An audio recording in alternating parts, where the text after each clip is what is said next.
The wedding invitation never came. 3 months of watching my sister post engagement photos on social media. 3 months of hearing about venue bookings and dress fittings through our mother's worried phone calls. And not once did anyone mention my name on the guest list. I told myself it didn't matter. After all, I'd spent the last 8 years serving overseas, missing birthdays, holidays, and family gatherings. Why should her wedding be any different? I'd love to know which corner of the globe you're watching from. And if this story speaks to you, make sure to subscribe. Tomorrow's video is one you absolutely can't miss. But when I stood outside St. Matthew's Cathedral in downtown Phoenix that Saturday afternoon, watching guests stream through the ornate doors in their finest attire, something inside me cracked. The October sun beat down mercilessly on my civilian clothes. A simple navy dress I'd picked up at a department store the day before. I hadn't worn a dress in years. Military fatigues had become my second skin, and the unfamiliar fabric felt foreign against my legs. Then I heard a voice behind me, deep and commanding. "Welcome, General. My name is Rebecca Martinez, and I never expected my sister's wedding to become the day that changed everything." Growing up in Tucson, Elena and I were inseparable despite our 4-year age gap. She was the artistic one, always sketching in her notebooks, dreaming of fashion design and fairy tale weddings. I was the tomboy who preferred climbing trees to playing with dolls, the one who asked for G.I. Joe action figures instead of Barbies. Our parents, Maria and Carlos Martinez, ran a small auto repair shop on the south side of town. Dad had immigrated from Mexico when he was 19, working his way up from washing cars to owning his own business. Mom was second-generation Mexican-American, a teacher at the local elementary school who spoke perfect English but insisted we learn Spanish at home. They'd built a comfortable middle-class life through sheer determination and 16-hour workdays. Elena thrived in that environment. She helped Mom with the books, designed flyers for the shop, and spent her afternoons creating elaborate drawings of wedding dresses. She was everything our parents had dreamed of in a daughter: soft-spoken, artistic, destined for a traditional path of marriage and family. I was the problem child. At 16, I announced I was joining the military after graduation. The kitchen went silent except for the sound of Mom's wooden spoon clattering against the pot she'd been stirring. Dad's face went through several shades of red before he found his voice. "Mija, the military is no place for a young woman," he said, his accent thicker when he was emotional. "You should go to college, find a nice husband, give us grandchildren." "The military will pay for my college," I shot back. "And I don't want a husband. I want to serve my country." Elena, then 12 and wise beyond her years, looked up from her sketchbook. "But what about us? What about family Sunday dinners? What about being here for important things?" I wish I could go back and explain to that scared little girl that some dreams require sacrifice, that serving something bigger than yourself sometimes means leaving the people you love most. But I was 18 and convinced I knew everything about the world. The fight lasted 3 days. Dad threatened to kick me out.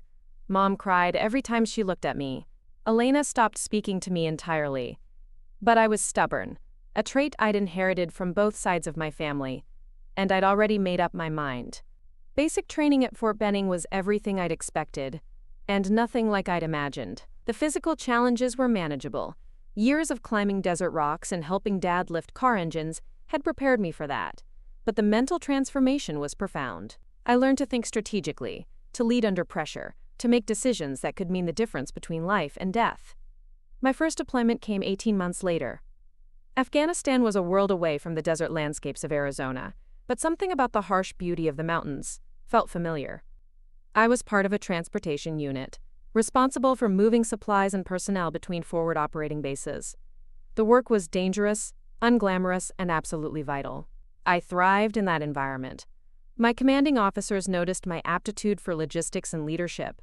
I was promoted to sergeant ahead of schedule, then staff sergeant, then sergeant first class.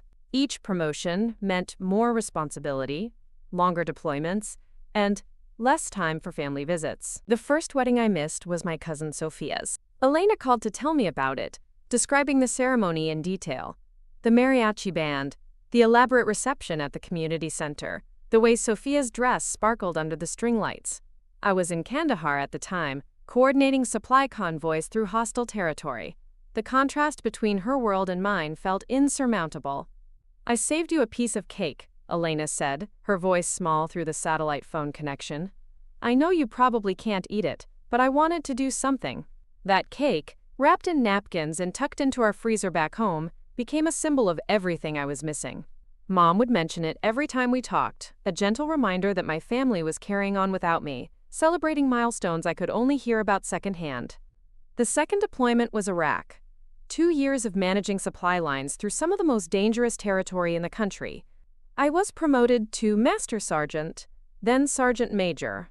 My soldiers respected me, my superiors trusted me with increasingly complex missions, and I was building the kind of military career that most people only dreamed of. But the cost was becoming clearer with each missed phone call home. Dad's 60th birthday passed without me. Mom's battle with breast cancer, thankfully successful, happened while I was coordinating humanitarian aid in a refugee camp outside Baghdad. Elena graduated from Arizona State University with a degree in fashion design, and I saw the photos on Facebook weeks later, her smile radiant in her cap and gown, while our parents beamed beside her. The third deployment was different. By then, I was a seasoned leader, responsible for a transportation battalion of over 400 soldiers. The promotion to lieutenant colonel came through while I was in Afghanistan, making me one of the youngest officers to reach that rank in my field. The ceremony was held at Forward Operating Base Shank, with my soldiers standing at attention in the dusty courtyard while my battalion commander pinned the silver oak leaves to my uniform. I called home that night, expecting congratulations. Instead, I got silence. That's wonderful, Mija, Mom finally said, but her voice lacked its usual warmth. Your father and I are very proud.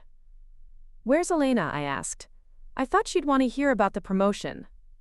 Another pause. She's planning her engagement party. She got engaged last month to a young man named David. David Harrison. He's a lawyer from Phoenix. The news hit me like a physical blow. My baby sister, engaged, and I hadn't even known she was dating anyone seriously. The satellite connection crackled with static, but I could hear the unspoken accusation in Mom's voice. You weren't here for this either. When's the wedding? I managed to ask. October, next year. We're all hoping you'll be back by then. I promised I would be. I'd make it work somehow, request leave, move heaven and earth if necessary. Elena's wedding would be different. I wouldn't miss this one. But promises made from a forward operating base in Afghanistan are fragile things. The drawdown was chaotic, with personnel rotations delayed, missions extending past their planned timelines, and 1,000 bureaucratic obstacles that stood between soldiers and their families. By the time I made it stateside, I had exactly 2 weeks of leave before reporting to my new assignment at Fort Carson, Colorado. 2 weeks to reconnect with a family that had learned to function without me. 2 weeks to bridge an 8-year gap filled with missed birthdays, holidays, and milestones. 2 weeks to somehow repair relationships that had been strained by distance and time. I spent those 2 weeks in Tucson, sleeping in my childhood bedroom that Mom had preserved like a shrine. Elena came by for dinner twice, polite but distant. She showed me her engagement ring, a modest solitaire that caught the light beautifully, and talked about her job at a boutique design firm in Phoenix. But there was a wall between us, built brick by brick from every missed phone call, every birthday card that arrived weeks late, every moment I'd chosen duty over family. I'm sorry, I told her one evening, as we sat on the back patio, watching the sunset paint the desert sky in shades of orange and purple. I know I haven't been the sister you deserved. She was quiet for a long moment, absently turning her engagement ring. I used to wait for your calls, she said finally. Every Sunday I'd sit by the phone, hoping you'd remember to call. And when you didn't, I'd make excuses for you. You were busy, you were saving lives, you were serving our country. I was all of those things, I said, but I was also scared. Scared of what? Of not being enough, of disappointing you, of coming home and finding out that you'd all moved on without me. Elena turned to look at me, her eyes soft with understanding. We never moved on, Rebecca. We just learned to live with a Rebecca-shaped hole in our family. That conversation gave me hope. Maybe we could rebuild what we'd lost. Maybe there was still time to be the sister she needed, the daughter our parents deserved. But Fort Carson was 1,000 miles away, and my new position as a battalion commander demanded everything I had. The transition from deployment to garrison duty was jarring. Different challenges, different responsibilities, but the same relentless pace that had defined my military career. The wedding planning updates came through Mom's weekly phone calls. Elena had chosen a church in Phoenix, a reception venue in Scottsdale, a photographer who specialized in outdoor ceremonies. David's family was apparently well connected in Phoenix society. His father owned a construction company, his mother served on several charity boards. They're lovely people, Mom assured me during one of our conversations. Very welcoming. They've included Elena in all their family gatherings. There was something in her tone that made me uneasy, a careful neutrality that suggested she was editing her words. But I was dealing with my own challenges. A difficult training cycle, a complicated joint exercise with allied forces, the endless bureaucracy of military life.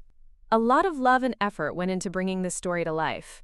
If you're enjoying it, we'd be so grateful if you'd subscribe to our channel. Now, back to where we left off. The first warning sign came 6 months before the wedding. I called to discuss travel arrangements, expecting to coordinate leave time and flight bookings. Instead, I got into an awkward conversation about guest lists and venue capacity. The church is quite small, Mom explained. Elena's having to make some difficult decisions about the guest list. I'm her sister, I said. I don't need a formal invitation. Of course not, Mija. It's just that things are complicated right now. But she wouldn't explain what that meant, and when I tried to call Elena directly, she didn't answer. Her voicemail message was cheerful and professional, asking callers to leave their name and number. I left 3 messages that went unreturned. 2 months before the wedding, I requested leave and booked a flight. I'd surprise them, I decided. Show up early, help with the final preparations, maybe even plan a bachelorette party for Elena. It would be perfect. Twisel. The surprise was on me.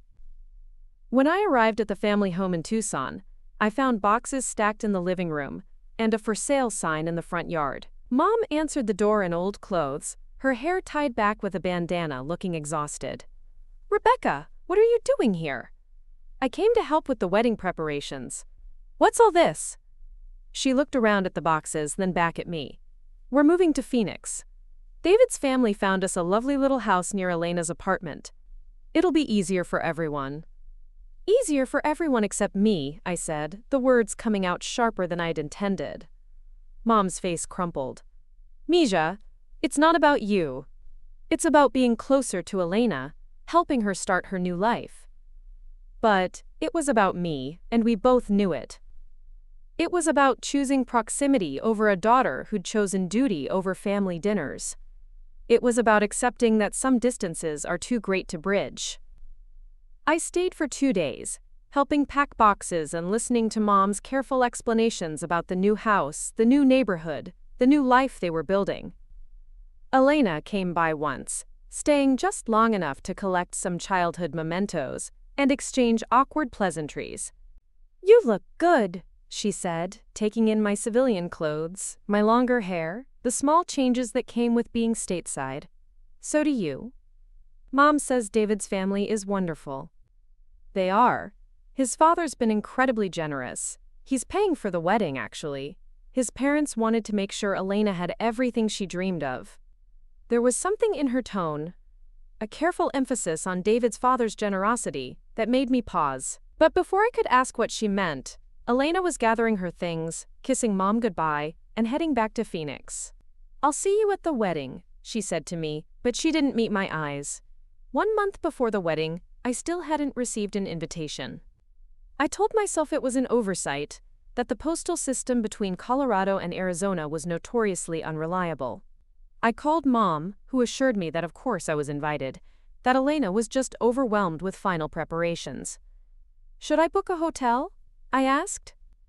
Let me check with Elena about the arrangements, Mom said. I'll call you back. She never did. 2 weeks before the wedding, I made a decision that went against everything I'd been trained to do as a military officer. I called Elena's workplace. identified myself as her sister, and asked to speak with her directly. "I'm sorry," the receptionist said. "Elena's not available right now." "Can I take a message?" "This is her sister calling about her wedding. It's important." "Oh, you must be Rebecca. Elena's mentioned you. Hold on, let me see if I can find her." 5 minutes passed. Then 10. Finally, the receptionist came back online. "I'm sorry, but Elena's in a meeting that's running long. She wanted me to tell you that she'll call you back as soon as she can." She never did. 1 week before the wedding, I received a text message from Elena. "I'm sorry. It's complicated. I'll explain after the wedding." That's when I knew. I wasn't invited to my sister's wedding. 8 years of missed family dinners, forgotten birthdays, and choosing duty over family had finally caught up with me. I was persona non grata, the sister who'd left and couldn't find her way back. I should have accepted it. Should have spent that weekend in Colorado, maybe gone hiking in the mountains, maybe caught up on paperwork. But stubborn pride runs deep in the Martinez family, and I'd inherited my fair share. So I booked a flight to Phoenix, reserved a hotel room, and bought a navy dress that would be appropriate for watching my sister's wedding from the outside. I told myself I just wanted to see her happy, to witness this milestone even if I couldn't participate. But as I stood outside St. Matthew's Cathedral that Saturday afternoon, watching guests stream through the ornate doors, I realized how naive I'd been. This wasn't about watching from the sidelines. This was about accepting that some choices have consequences that last forever, that some distances can't be bridged by good intentions and stubborn pride. The cathedral was beautiful, a historic building with soaring spires and stained glass windows that caught the afternoon light. Cars lined the street, expensive sedans and SUVs, the kind of vehicles that spoke of success and prosperity. The guests were equally polished, women in designer dresses and men in tailored suits, all of them part of a world I didn't recognize. I found a spot across the street where I could see the entrance without being obvious about it. The ceremony was scheduled to start at 4 o'clock, and by 3:30, the stream of guests had become a steady flow. I recognized a few faces from childhood, distant relatives, family friends, but most were strangers. Then I saw our parents. Dad wore a black suit that looked new, probably purchased specifically for the occasion. Mom had on an elegant burgundy dress with a matching jacket, her hair styled in a way that took years off her appearance. They walked arm in arm toward the cathedral entrance, greeting guests with warm smiles and embraces. They looked happy, content, like they'd found their place in this new world that Elena was joining. At 3:45, a white limousine pulled up to the curb. The driver, wearing a formal uniform, got out and opened the rear door. Elena emerged first, and I caught my breath. She was radiant. Her dress was everything she'd dreamed of as a little girl. Layers of silk and tulle, intricate beadwork that sparkled in the afternoon sun, a train that flowed behind her like water. Her hair was swept up in an elegant style with small white flowers woven through the dark strands. She looked like a fairy tale princess come to life. Behind her came David, tall and handsome in a black tuxedo, his smile confident and proud. He took Elena's hand gently, helping her navigate the cathedral steps in her elaborate dress. Even from across the street, I could see the love in his eyes as he looked at her. This was what she'd always wanted. This was the life she'd chosen, the world she'd found. And I was the reminder of a different path, a different set of choices, a different way of defining family and duty. As the wedding party disappeared into the cathedral, I stood alone on the sidewalk, torn between walking away and staying to see them emerge as husband and wife. 8 years of military service had taught me about sacrifice, about choosing duty over personal desires, about serving something bigger than yourself, but it had also taught me about persistence, about not giving up when the mission seemed impossible. That's when I heard footsteps behind me and a voice that would change everything. "Welcome, General." I turned around slowly, my heart hammering against my ribs. The man standing behind me was tall and distinguished, probably in his early 60s. with silver hair and piercing blue eyes that seemed to take in everything at once. His tuxedo was impeccably tailored, and he carried himself with the kind of quiet authority that spoke of years and positions of power. "Excuse me?" I managed to say, my voice barely above a whisper. He smiled, and it transformed his entire face. "Colonel Rebecca Martinez, correct? I'm William Harrison, David's father. And I believe you deserve to be inside that cathedral, not standing out here on the sidewalk." The world seemed to tilt on its axis. How did he know my rank? How did he know who I was? I'd never met this man before, never even heard Elena mention him beyond the basic facts about David's family. "I'm sorry, Mr. Harrison, but I think there's been some confusion. I'm not. You're not invited," he finished for me, his voice gentle but firm. "Yes, I'm aware of that unfortunate situation. I'm also aware that it's about to be corrected." Before I could respond, he extended his arm toward me. "Shall we?" I stared at him, confusion warring with the desperate hope I was afraid to acknowledge. "I don't understand. Elena didn't want me here. She made that very clear." William Harrison's expression grew serious.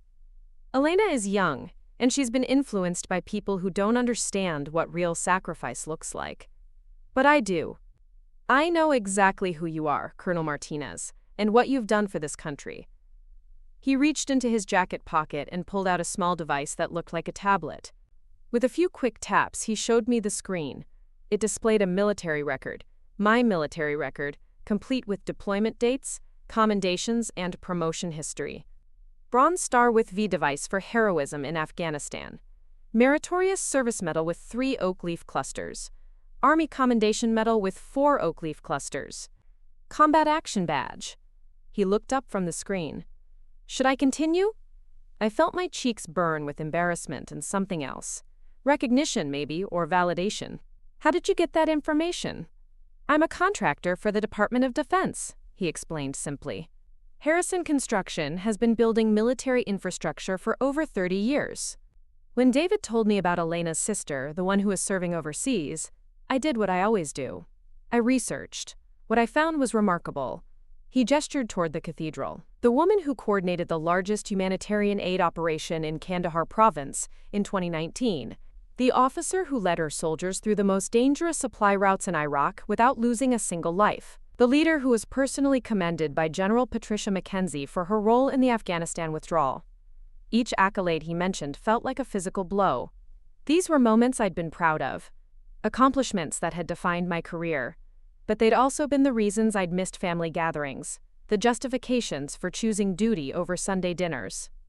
"Those things don't matter to Elena," I said quietly. "They don't matter to my family." "They matter to me," William Harrison said firmly. "And they're going to matter to everyone in that cathedral once they understand what they're dealing with." "What do you mean?" Instead of answering directly, he pulled out his phone and sent a quick text. Within seconds, his phone buzzed with a reply. He glanced at it and nodded with satisfaction. "The ceremony hasn't started yet. Father Rodriguez is a personal friend of mine. He's agreed to delay the processional by 15 minutes. That gives us time to get you properly situated. Mr. Harrison, I appreciate what you're trying to do, but you don't understand. Elena doesn't want me here. She made that choice, and I have to respect it." He studied me for a long moment, his blue eyes searching my face. "Tell me something, Colonel. In all your years of service, did you ever encounter a situation where doing the right thing meant going against orders?" The question caught me off guard. "Of course, but that's different, is it? Sometimes the right thing requires a little insubordination. Sometimes it requires someone with authority to step in and correct an injustice." He started walking toward the cathedral, and after a moment's hesitation, I followed. "I have authority here, Colonel Martinez. This wedding is taking place in a church where my family has been members for 3 generations. The reception is being held at a venue my company helped build. And more importantly, the young man marrying your sister is my son, which makes this my family too." We reached the cathedral steps, and he paused. "David knows about you, by the way. He knows about your service record, your deployments, your sacrifices. He's been asking questions about why his future sister-in-law isn't invited to his wedding. What did you tell him?" The truth. That sometimes families make decisions based on hurt feelings and misunderstandings. That sometimes it takes an outsider to help them see clearly. The heavy wooden doors of the cathedral stood open, and I could hear the soft murmur of conversation from inside. Somewhere in there, Elena was preparing to walk down the aisle, probably adjusting her dress or checking her makeup one final time. The thought of disrupting her perfect day made my stomach clench. "Mr. Harrison, I can't. If Elena sees me, if she gets upset." "She won't get upset," he said with quiet confidence. "She'll be shocked, maybe a little confused, but she won't be upset." "Do you know how I know that?" I shook my head. "Because 3 days ago, she called David crying. She said she'd made a terrible mistake, that she'd let her pride and her hurt feelings drive away the person she'd always looked up to most. She said she didn't know how to fix it, that too much time had passed and too many things had been said. The revelation hit me like a physical blow." "She said that?" "She said that and more. She said that every wedding dress she'd ever sketched as a little girl included a detail meant to honor her big sister. She said she'd always imagined you walking her down the aisle alongside your father, because you were the one who taught her to be brave." Tears stung my eyes, and I had to look away. "Then why didn't she invite me?" "Because sometimes we hurt the people we love most when we're trying to protect ourselves. Elena thought you'd choose duty over her wedding, just like you'd chosen duty over everything else. She thought it would hurt less to exclude you than to be disappointed again." "And what if she was right?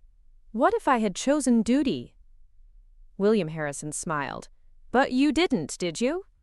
You're here, in Phoenix, on your own time with your own money, wearing a dress instead of a uniform.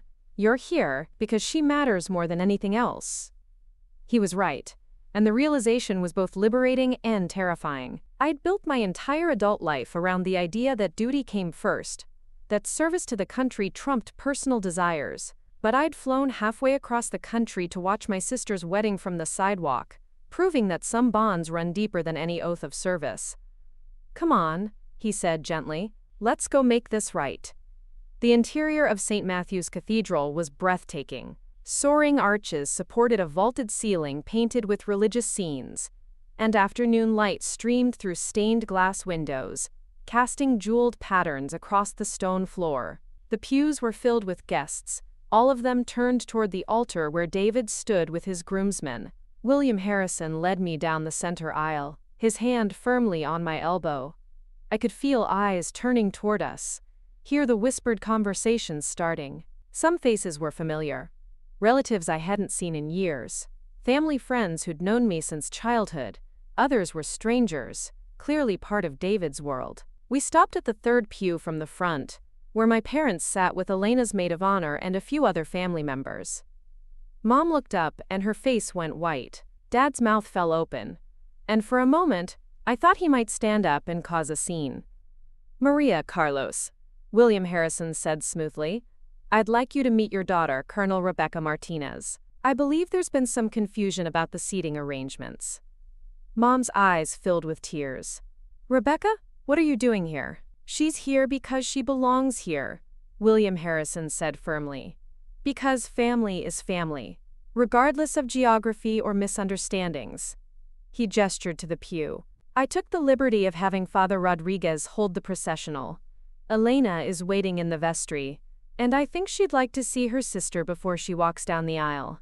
"I don't think that's a good idea," Dad said, his voice tight with emotion. Elena was very clear about being hurt and confused," William Harrison interrupted. "But she's also been very clear about regretting her decisions. Sometimes it takes someone from outside the family to help everyone see what's really important." He turned to me. "Would you like to see your sister before the ceremony begins?" I nodded, not trusting my voice. Mom reached out and squeezed my hand, her grip tight and desperate. "She's beautiful, Mija," she whispered. "You're going to be so proud." William Harrison led me through a side door that opened onto a small corridor. The cathedral was old, with thick stone walls and narrow hallways that spoke of centuries of history. We passed several closed doors before stopping at one marked vestry. He knocked softly. "Elena? It's William. Are you ready?" Almost, came Elena's voice from inside. Just fixing my veil. I have someone here who'd like to see you before the ceremony. Silence. Then, David's not supposed to see me before. It's not David. The door opened slowly, and Elena appeared. She was even more beautiful up close, her makeup perfect, her dress a masterpiece of silk and lace. But it was her eyes that held me, wide, shocked, and filling with tears. Rebecca? Hi, Elena. For a moment, we just stared at each other. 8 years of distance, hurt, and misunderstanding hung between us like a physical barrier. Then Elena stepped forward, and suddenly we were embracing, careful not to wrinkle her dress or smudge her makeup. I'm so sorry, she whispered against my shoulder. I'm so sorry for everything. I'm sorry too, I whispered back. I should have been here. I should have been the sister you deserved. You were always the sister I deserved, she said, pulling back to look at me. You were just serving our country, making us proud. I was too hurt and too stupid to see it. William Harrison cleared his throat gently. I hate to interrupt, but Father Rodriguez is getting anxious, and the guests are starting to wonder about the delay. Elena wiped her eyes carefully, trying not to disturb her makeup. Rebecca, will you walk me down the aisle? With Dad, I mean. I know it's not traditional, but I always imagined. You don't have to ask twice, I said, my voice thick with emotion. She smiled, and for a moment, she was the little girl I'd left behind, the one who'd drawn wedding dresses and dreamed of fairy tale endings. I have something for you. She reached into a small bag on the vestry table and pulled out a small white flower, similar to the ones in her hair. I had extras made just in case. I hoped. I dreamed that maybe you'd be here. I let her pin the flower to my dress, and she stepped back to admire the effect. Perfect. Now we match. Elena, I said, I need you to know something. I'm proud of you. I'm proud of the woman you've become, the life you've built, and I'm honored to be here for this moment. She squeezed my hand. Are you ready to meet your new brother-in-law properly? I'm ready for anything. William Harrison opened the vestry door and gestured for us to follow. Ladies, I believe we have a wedding to attend. As we walked back toward the main part of the cathedral, I caught sight of myself in one of the antique mirrors hanging on the wall. The woman looking back at me was different from the one who'd stood on the sidewalk 30 minutes earlier. She looked like she belonged here, like she was part of something bigger than herself. Mr. Harrison, I said as we reached the doorway to the main sanctuary, I don't know how to thank you. He smiled. You don't need to thank me, Colonel. You just need to enjoy this moment. Your sister is about to marry a good man. Your family is about to be whole again. And you're about to discover that some bonds are stronger than any distance or misunderstanding. The organ began to play, and the guests rose to their feet. Dad appeared at Elena's other side, his face beaming with pride and joy. He looked at me with tears in his eyes. Ready, Mias? Elena and I exchanged glances, and she nodded. Ready. As we began the walk down the aisle, I caught sight of David at the altar. He was watching Elena with pure adoration, but when his eyes met mine, he smiled and mouthed, Thank you. Behind him, his groomsmen stood at attention, and I recognized the respect in their posture. The same respect I'd seen countless times from soldiers who understood what service meant. The guests were a blur of faces, some familiar, some not, but all of them focused on the bride making her way toward her future. Mom was crying openly, and I could see other relatives wiping their eyes. But what struck me most was the sense of completeness, of a family circle that had been broken and was now whole again. As we reached the altar, Father Rodriguez smiled warmly. Who gives this woman to be married to this man? Dad stepped forward. Her mother and I do, along with her sister, Colonel Rebecca Martinez. The words Colonel Rebecca Martinez rang out clearly in the cathedral, and I felt a surge of pride that had nothing to do with rank or military achievement. This was about family, about belonging, about being exactly where I was supposed to be. Ma, Pa. Elena kissed my cheek before taking David's hand. Thank you for coming home, she whispered. Thank you for letting me. I whispered back. As I took my place in the front pew next to Mom, I realized that William Harrison had been right about everything. Sometimes doing the right thing requires a little insubordination. Sometimes it takes an outsider to help a family see clearly. And sometimes the most important battles are fought not with weapons or strategy, but with love, forgiveness, and the courage to bridge the distances we've created. The ceremony was beautiful, filled with personal vows that spoke of love, commitment, and the promise of a shared future. But what I'll remember most is the moment when Elena and David were pronounced husband and wife, when they kissed as the cathedral bells began to ring, and when Elena looked directly at me and smiled, the same smile she'd had as a little girl when she'd shown me her latest drawing. "Mrs. Harrison, I'm honored to meet you. Thank you for welcoming me today. I know this situation is somewhat unusual." "Unusual?" Patricia laughed, a musical sound that seemed to light up her entire face. "Dear, I've been married to William for 38 years. I've learned to expect the unusual. Besides, family is family, regardless of how long it takes everyone to figure that out." William gestured toward the ballroom. "There are some people I'd like you to meet, if you're interested. Business associates who might appreciate hearing about your experiences in logistics and supply chain management." I hesitated. The military had taught me to be cautious about discussing operational details, even in social settings. "I'm not sure how much I can share." "Nothing classified, of course," William assured me. "But your experience managing complex operations in challenging environments, that's exactly the kind of expertise that translates to civilian applications." Patricia linked her arm through mine. "What William is trying to say, though he's being far too subtle about it, is that Harrison Construction is expanding into international development projects. The kind of work that requires someone who understands how to move equipment and supplies through hostile territory." The implication hit me like a physical blow. They weren't just being polite or making conversation. They were offering me something, a future, a career path that could bridge my military experience with civilian life. "I appreciate the thought," I said carefully, "but I'm still active duty. I have obligations." "Of course you do," William said, "but those obligations won't last forever. And when they end, when you're ready to transition to civilian life, we'd like you to consider Harrison Construction." We entered the ballroom, and I was struck by the elegant simplicity of the decor. Elena had chosen a color scheme of sage green and ivory, with centerpieces of desert flowers and succulents that perfectly captured the southwestern setting. Round tables surrounded a dance floor, and a small stage held a band that was setting up for the evening's entertainment. "Rebecca!" I turned to see my cousin Sophia approaching, the same Sophia whose wedding I'd missed years earlier. She looked older, more confident, with laugh lines around her eyes that spoke of a life well lived. "I can't believe you're here," she said, embracing me warmly. "When Elena said you couldn't make it, we were all so disappointed." "Plans changed," I said simply, not wanting to get into the complicated truth of the situation. "I'm so glad they did. Wait until you meet my husband. He's been dying to talk to someone who's actually served overseas. He's fascinated by military history." As Sophia led me toward her table, I caught sight of Elena and David on the other side of the room.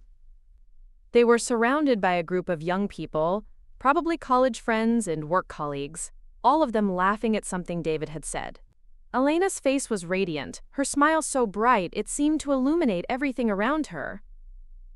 For a moment, I felt like an outsider again, watching a life I didn't quite fit into. But then Elena looked across the room and our eyes met. She excused herself from her group and made her way over to me, her dress flowing behind her like water. "How are you holding up?" she asked, taking my hands in hers. "I know this is a lot of people you don't know." "I'm fine," I assured her. "Everyone's been incredibly welcoming. Your new father-in-law especially." Elena's expression grew serious. "I need to tell you something about William. When David first told his parents about me, about us, William asked about my family. When he learned about you, about your service, he became obsessed with making sure you were included in the wedding." "What do you mean?" "He kept asking David why you weren't involved in the planning, why you weren't coming to family dinners." David didn't know what to tell him. He didn't understand why I hadn't invited my own sister to my wedding. Elena's voice dropped to a whisper. 3 weeks ago, William pulled me aside and asked me directly why you weren't invited. I tried to explain about the distance, about feeling abandoned. about all the times you'd chosen the military over family. And he just listened, nodding, until I was finished. What did he say? He said that sacrifice runs both ways. While I was growing up safe and secure in Arizona, you were halfway around the world, putting your life on the line so that people like me could have weddings like this. He said that I had every right to feel hurt, but that I was wrong to punish you for serving your country. I felt tears threatening again. Elena. He also said that David's family had a tradition of honoring military service, and that excluding you from this wedding would be a betrayal of everything they believed in. He said that if I couldn't find a way to include you, he'd find a way himself. Is that why you're okay with me being here? Because William insisted? Elena shook her head firmly. I'm okay with you being here because I love you, because I've missed you every single day for 8 years, and because I finally understand what courage really looks like. Before I could respond, the band began playing, and David appeared at Elena's side. Mrs. Harrison, he said formally, offering her his arm. I believe they're playing our song. Elena laughed and accepted his arm, but she looked back at me. Save me a dance later? I'd be honored. As they walked onto the dance floor for their first dance as husband and wife, I found myself standing alone again, watching from the sidelines. But this time, it felt different. I wasn't an outsider looking in. I was family, taking a moment to appreciate the beauty of the scene before me. Quite a transformation, said a voice beside me. I turned to find Patricia Harrison, holding 2 glasses of champagne. She offered me one with a smile.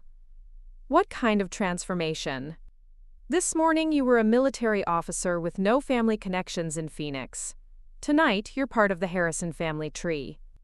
That's the kind of transformation that usually takes years to accomplish. I sipped the champagne, letting the bubbles tickle my throat.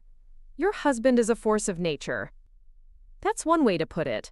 I prefer to think of him as someone who sees potential and refuses to let it go to waste. Patricia gestured toward Elena and David, who were swaying together on the dance floor, lost in their own world. He saw the potential for Elena to have her entire family at her wedding. He saw the potential for David to gain a sister with remarkable life experience. And he saw the potential for you to find a place where your skills and background are valued. The job offer was real then? Very real. Harrison Construction is expanding into reconstruction projects in post-conflict areas. Afghanistan, Iraq, parts of Africa where infrastructure has been damaged by warfare. We need someone who understands the logistics of operating in those environments, someone who can coordinate with military personnel and understand security protocols. The offer was tempting, more tempting than I wanted to admit. After 8 years of active duty, the idea of using my experience in a civilian context was appealing. But there were complications, obligations, commitments I'd made. I still have 2 years left on my current enlistment, I said. We're patient people, Patricia replied. Good things are worth waiting for. The first dance ended, and the band transitioned into a livelier song. Other couples joined Elena and David on the dance floor, and the reception began to take on the relaxed, celebratory atmosphere that marked the best weddings. Rebecca. I turned to see Dad approaching, his face flushed with champagne and happiness. He'd loosened his tie and rolled up his sleeves, looking more relaxed than I'd seen him in years. Misha, you have to come meet Elena's boss. She's been telling him about your logistics experience, and he wants to offer you a job too. I laughed. Dad, I already have a job. A dangerous job, he said, his expression growing serious. A job that keeps you far from family. Maybe it's time to consider alternatives. It was the first time in 8 years that Dad had suggested I might want to leave the military. The man who'd fought so hard against my enlistment was now encouraging me to consider civilian opportunities. You've done your service, Rebecca, he continued. You've proven yourself, made us proud.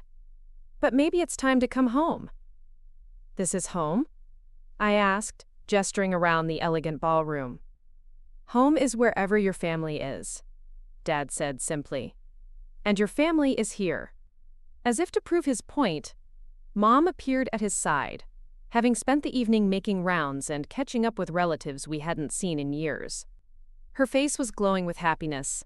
and she looked younger than she had in the photos I'd seen over the past few years. "Rebecca, have you eaten anything?" she asked, immediately slipping into mother mode. "The food is wonderful. Elena chose a menu that includes some of your favorites." "She did?" "Of course she did. The salmon with cilantro lime sauce, the roasted vegetables with that spice blend you always loved. She told the caterer that her sister was coming home from overseas and she wanted to make sure there was something special for you." The gesture was small but profound. Elena had been planning for my presence even when she couldn't bring herself to actually invite me. Some part of her had always hoped I'd find my way back to the family circle. "There's something else," Mom continued. "Elena wants to do the bouquet toss, but she asked if you'd stand with the other single women. She said it would mean the world to her." I glanced across the room to where Elena was chatting with her bridesmaids, her bouquet of white roses and desert flowers in her hands. The tradition seemed silly. I was 34 years old, career-focused, hardly the target demographic for catching wedding bouquets. But Elena was looking at me hopefully, and I realized this wasn't about the bouquet or the tradition. It was about inclusion, about being part of the celebration in every possible way. "Tell her I'll be there," I said. The bouquet toss was scheduled for later in the evening, but first came the father-daughter dance, then the mother-son dance, and finally the general dancing that would carry the reception into the night. I found myself pulled into conversation after conversation, meeting David's college friends, Elena's work colleagues, family members I hadn't seen since childhood. Each introduction included the same basic information. "This is Elena's sister, Rebecca. She's a lieutenant colonel in the Army." And each time, I watched people's expressions shift from polite interest to genuine respect. These were successful, accomplished people in their own right, but military service still carried weight, still commanded attention. William Harrison appeared at my elbow during one of these conversations, smoothly extracting me from a discussion with one of David's law partners about military justice systems. "I hope you don't mind the constant introductions," he said as we walked toward the bar. "I'm afraid I've been somewhat shameless about showing you off." "It's fine," I assured him, "though I'm curious why my background is so interesting to everyone." "Because most of these people have never met anyone who's actually served in combat," he explained. "They read about military operations in newspapers, they see movies about war, but they don't personally know anyone who's lived that reality. You represent something they respect, but don't understand." We reached the bar and William ordered 2 glasses of wine. "There's something else I wanted to discuss with you if you're interested." "What's that?" "Leadership development. One of the biggest challenges in construction, especially international construction, is developing leaders who can make decisions under pressure. The military excels at that kind of training, but most civilian companies struggle with it." He handed me a glass of wine. "I'd like you to consider developing a leadership program for Harrison Construction, something that could translate military decision-making principles to civilian applications. It could be a consulting arrangement initially, something you could do while still on active duty." The offer was intriguing. Leadership development was something I'd been involved with throughout my military career, training junior officers and NCOs to handle complex situations under pressure. The idea of applying those principles in a civilian context was appealing. "I'd need to clear any outside consulting with my commanding officer," I said. "Of course, but the offer stands. Whenever you're ready to explore it." The band announced the bouquet toss, and I excused myself to join the group of single women gathering on the dance floor. Elena stood at the center, her back to us, bouquet raised over her head. The crowd counted down from 3, and she tossed the flowers high into the air. I didn't try to catch it. I was content to stand in the group, to be included in the tradition without needing to be the center of attention. But the bouquet seemed to have other ideas, sailing directly toward me with the precision of a guided missile. My military reflexes kicked in, and I caught it automatically, to the cheers and applause of the crowd. Elena turned around, saw me holding her bouquet, and burst into delighted laughter. "I guess that settles it," she called out. "Rebecca's next." The crowd laughed and applauded, and I felt my face burn with embarrassment. But as I looked at the bouquet in my hands, the same flowers Elena had carried down the aisle, I realized that maybe catching it wasn't such a terrible thing. Maybe it was time to start thinking about building something beyond my military career? Maybe it was time to consider what came next, what kind of life I wanted to create when my service commitment ended. As the reception continued around me, as Elena danced with David and our parents celebrated with old friends, I stood holding that bouquet and imagining possibilities I'd never allowed myself to consider before. For the first time in 8 years, I wasn't thinking about the next deployment, the next mission, the next set of orders. I was thinking about coming home, about building bridges instead of crossing them, about what it might mean to be part of a family again. And the autumn light filtering through my architectural studio cast geometric shadows across the blueprint of my latest project. A veterans rehabilitation center in Albuquerque that would combine therapeutic spaces with vocational training facilities. I paused to sip my morning coffee, still amazed that my life had evolved into something so perfectly aligned with my deepest values. Outside my window, I could see Elena chasing 4-year-old Sophia through their backyard while 2-year-old Miguel attempted to keep pace on his stubby legs. The sound of their laughter drifted across the street, a daily reminder of how profoundly my world had transformed since that devastating day when I stood uninvited outside St. Matthew's Cathedral. My phone buzzed with a text from Marcus. Site inspection finished early. Want to grab lunch before the Harrison construction meeting? I smiled, typing back, perfect. I need your input on the therapy garden design anyway. Marcus Rivera had become far more than a romantic partner over the past 3 years. Our professional collaboration had evolved into a seamless creative partnership, while our personal relationship had deepened into something I'd never imagined possible during my years of military service. The Veterans Center project represented everything I'd learned about integrating purpose with place. The design incorporated traditional Southwestern elements with cutting-edge accessibility features, creating spaces where former soldiers could heal while developing new skills for civilian careers. Marcus's landscape architecture would provide therapeutic gardens, specifically designed to support veterans dealing with PTSD and physical rehabilitation. 20 minutes later, we met at a small cafe near the plaza, where local artists displayed their work alongside contemporary pieces from established galleries. Santa Fe's unique blend of ancient culture and modern creativity had become the perfect backdrop for my own transformation from military logistics officer to award-winning architect. How did the soil analysis go? I asked as Marcus slid into the booth across from me, his face tanned from spending the morning outdoors. Better than expected. The drainage issues can be solved with strategic terracing, and the existing vegetation includes several native species we can incorporate into the healing garden design. Show me. Marcus spread his preliminary sketches across the small table, pointing out how different plant groupings would create both visual interest and functional therapy spaces. His attention to the psychological impact of landscape design had revolutionized my understanding of how architecture and environment could work together to support human well-being.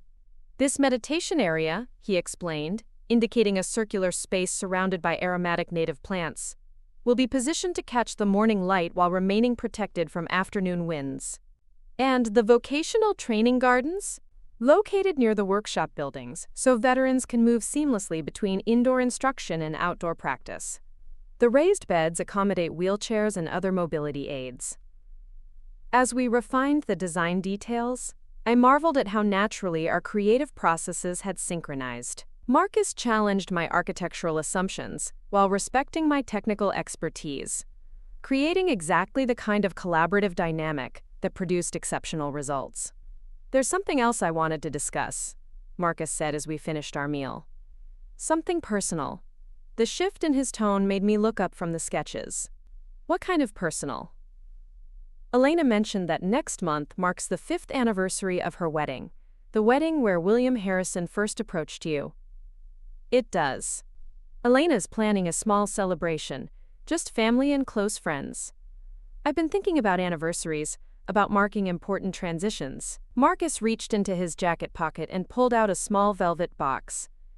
About how some moments change everything that comes after. My heart stopped. The restaurant noise faded into background silence as Marcus opened the box to reveal a stunning ring featuring a central turquoise stone surrounded by smaller diamonds in a setting that echoed traditional Southwestern jewelry design. Rebecca Martinez, Marcus said quietly, You've taught me that love and partnership can enhance rather than limit individual dreams. Will you marry me? Tears sprang to my eyes as I looked at this man who understood both my ambitions and my vulnerabilities, who supported my career while challenging me to build a life beyond professional achievement. Yes, I whispered, then louder. Yes, absolutely yes. Marcus slipped the ring onto my finger with hands that trembled slightly despite his calm exterior. The turquoise caught the light, casting blue-green reflections that reminded me of desert skies after summer storms. How long have you been planning this? I asked, still staring at the ring in amazement.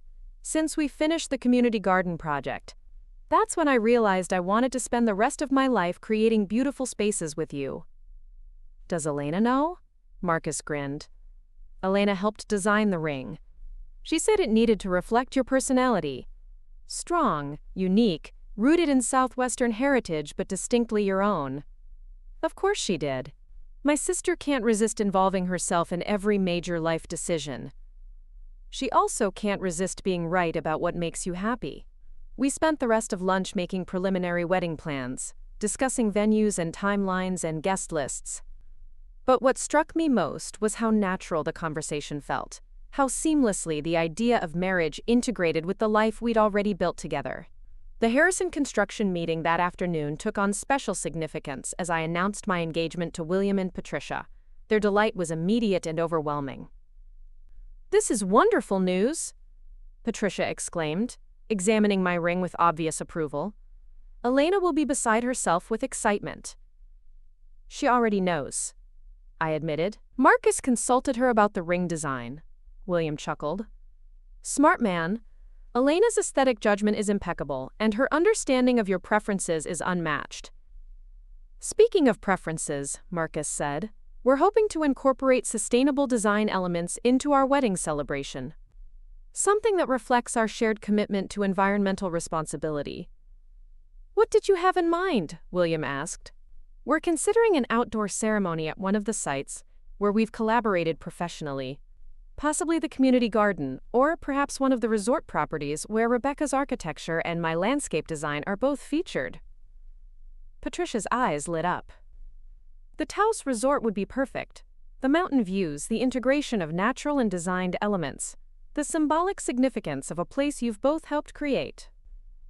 As we discussed possibilities, I realized how completely my personal and professional lives had merged into something coherent and fulfilling. The woman who'd once believed she had to choose between duty and family was now planning a wedding that would celebrate both her career achievements and her deepest relationships. That evening, Elena and David hosted an impromptu engagement celebration at their house. Our parents drove up from Phoenix, bringing champagne and tears of joy. Sophia appointed herself official ring inspector, declaring it the prettiest sparkly thing ever, while Miguel attempted to eat the celebration cake before dinner was served. "I have something for you," Elena said as the evening wound down.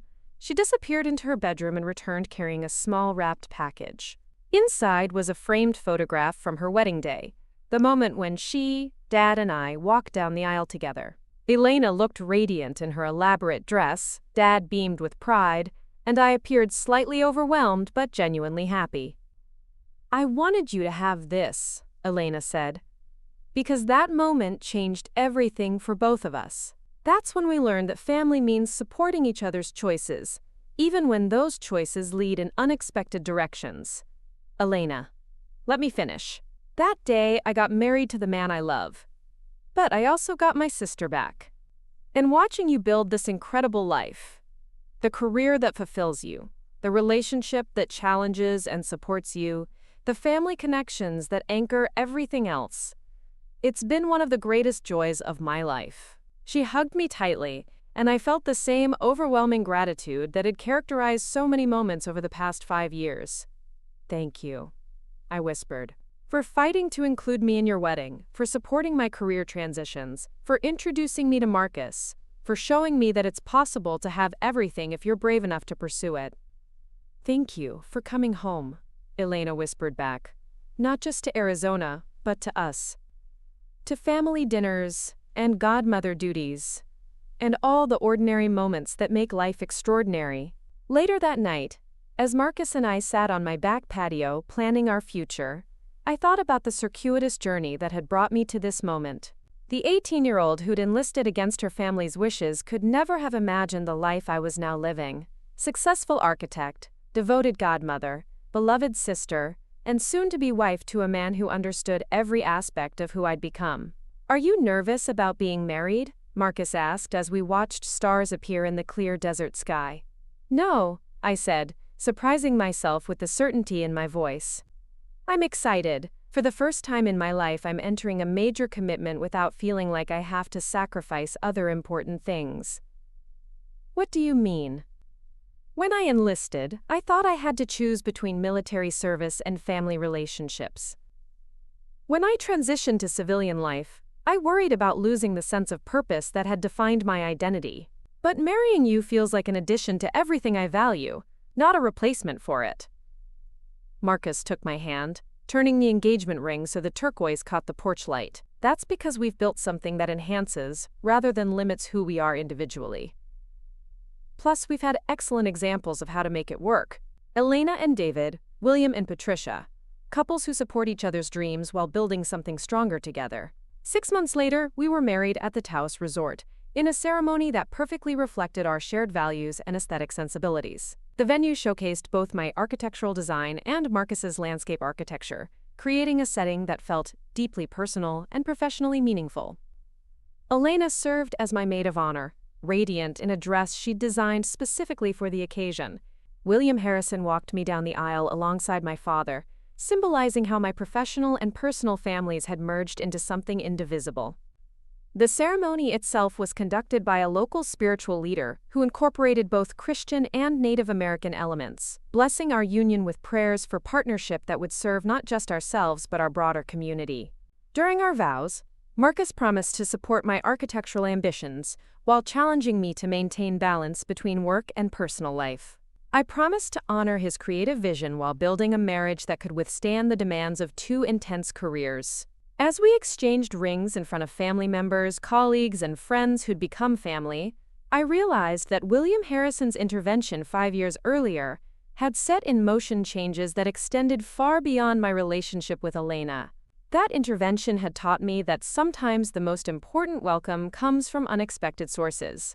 That family isn't just about blood relations, but about people who see your potential and refuse to let it go to waste. That courage can take many forms. The courage to serve your country, the courage to pursue your dreams, the courage to open your heart to love even when previous experiences have taught you to be cautious. Most importantly, I'd learned that life doesn't require you to choose between meaningful work and deep relationships. With enough creativity, support, and willingness to take risks, it's possible to build a life that honors every aspect of who you are and who you hope to become. As Marcus and I danced our first dance as husband and wife, surrounded by everyone who mattered most to us, I caught sight of Elena dancing with David nearby. She caught my eye and smiled, the same radiant expression she'd worn on her own wedding day. The uninvited sister had become the celebrated architect, devoted godmother, and cherished wife. But more than any individual role, I'd become someone who understood that the most important invitation is the one you extend to yourself.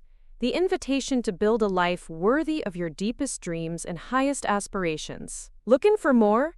We've got 2 amazing stories ready for you right on screen. If this one touched you, these are absolutely worth your time. Click to watch them now. And hey, subscribe and hit that bell to never miss our latest uploads.